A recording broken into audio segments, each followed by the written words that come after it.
Meus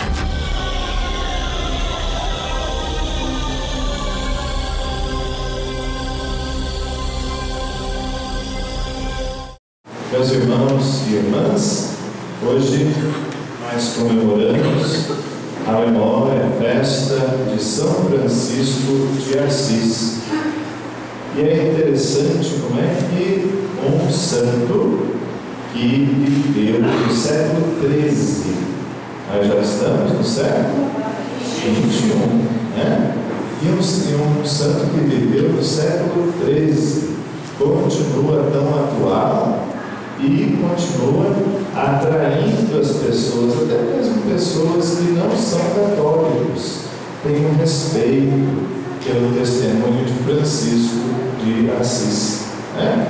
É muito interessante isso, né? É bom que nós temos como nosso padroeiro, nosso intercessor, Francisco. É uma graça, uma bênção de Deus, é um carinho de Deus para conosco, para com a nossa comunidade. Por quê? Porque Francisco não tinha jeito de ser uma pessoa mais normal, mais parecida com a gente, né? Francisco, como a maioria de nós, quando chegou na adolescência, ficou deslumbrado com o mundo, com a vida e com os prazeres da vida.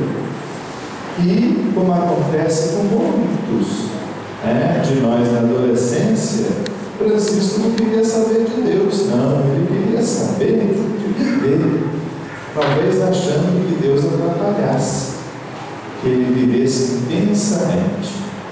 Então, Francisco foi um homem que amou profundamente a vida, mesmo antes de passar por um processo de conversão, de purificação. Vendo o Senhor nosso Deus, vendo essa capacidade, essa potencialidade dele de amor, começou a interferir na sua vida. Francisco começou a ter sonhos, visões, ouvir vozes e não conseguia entender o que aquilo significava, até que, sentindo-se diante do crucifixo de São Damião, sentindo-se chamado por Deus para reconstruir a igreja, ele achou uma igrejinha que estava quase só no alicerce, ele foi lá, achou que era aquilo, começou a reformar a igrejinha, pensando, então a famosa igreja da Porciúncula, que ficava fora dos muros da cidade antiga de Assis. Vou contar uma coisa para vocês. Eu tive a graça de ir lá em Assis, e de visitar a Porciúncula. Hoje ela fica dentro de uma igreja muito grande, e a capelinha fica debaixo da cúpula da igreja de Nossa Senhora de Ângeles, a igreja enorme.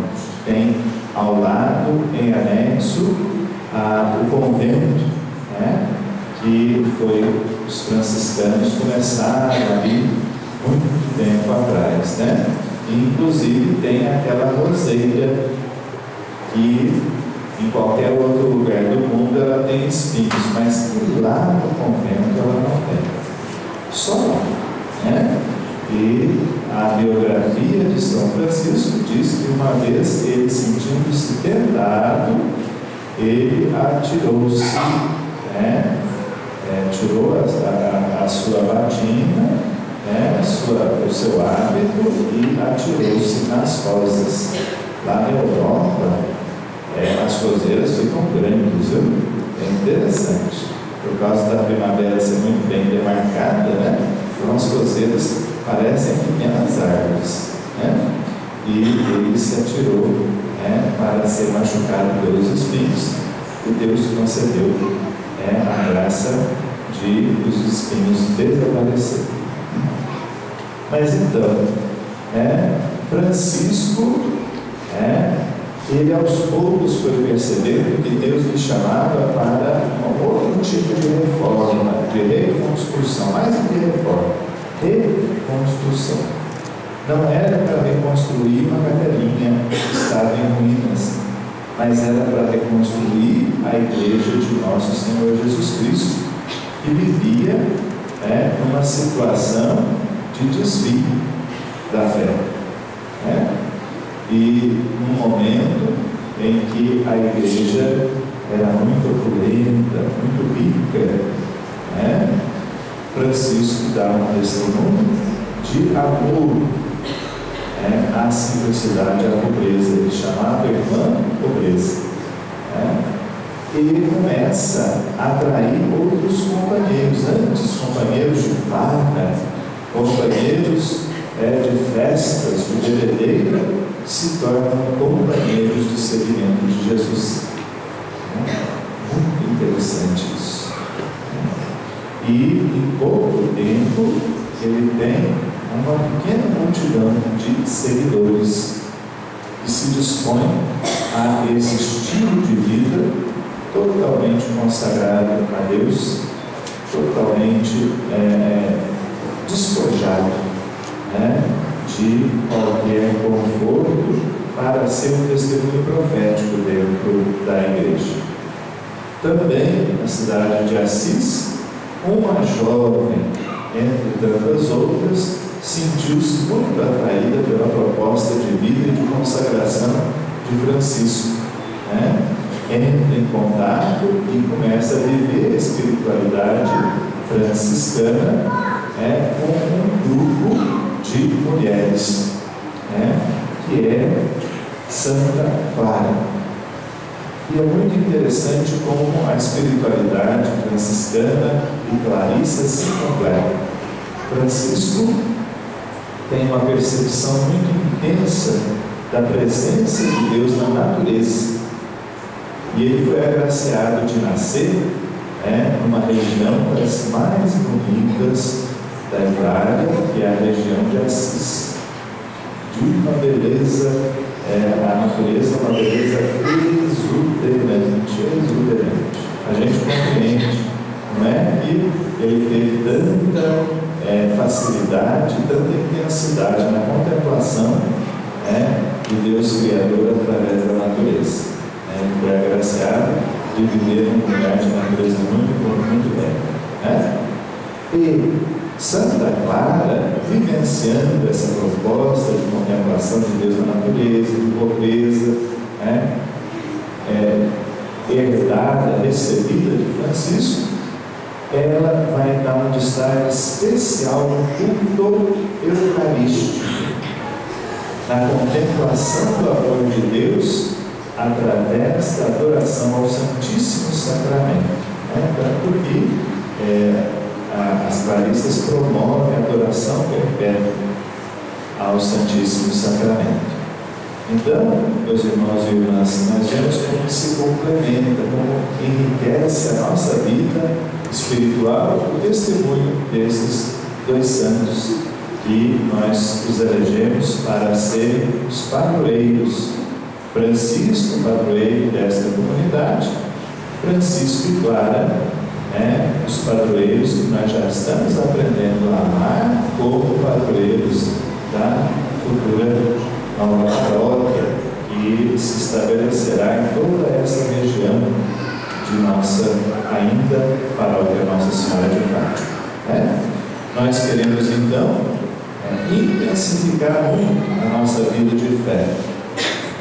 As santas missões vieram nos ajudar a isso. Agora, a novena da festa, se Deus quiser, no encerramento, com a presença do Senhor Arcebispo, Padre João Luiz e eu iremos voltar aqui para acompanhar o Senhor Bispo, nesse momento tão especial de um parto, de um nascimento, de uma nova comunidade paroquial que está sendo gestada, está sendo gerada.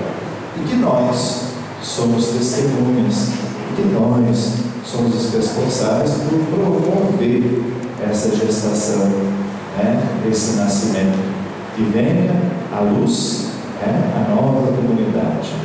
E o Evangelho de hoje eu gostaria de destacar.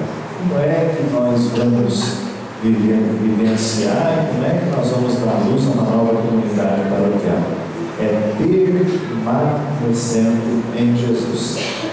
O verbo permanecer, na língua grega, língua essa em que foi escrito o texto do Novo Testamento e do Evangelho de São João, lá no grego, permanecer e morar é a mesma coisa, é o mesmo verbo.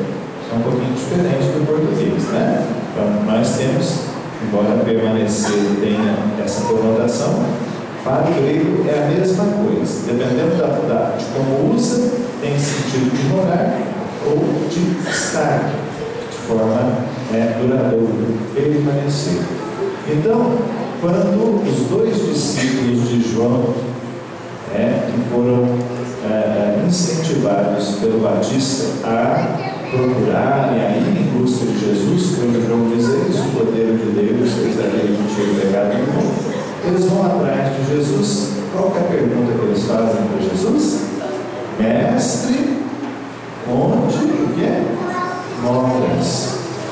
Mestre, onde moras? Aonde permaneces?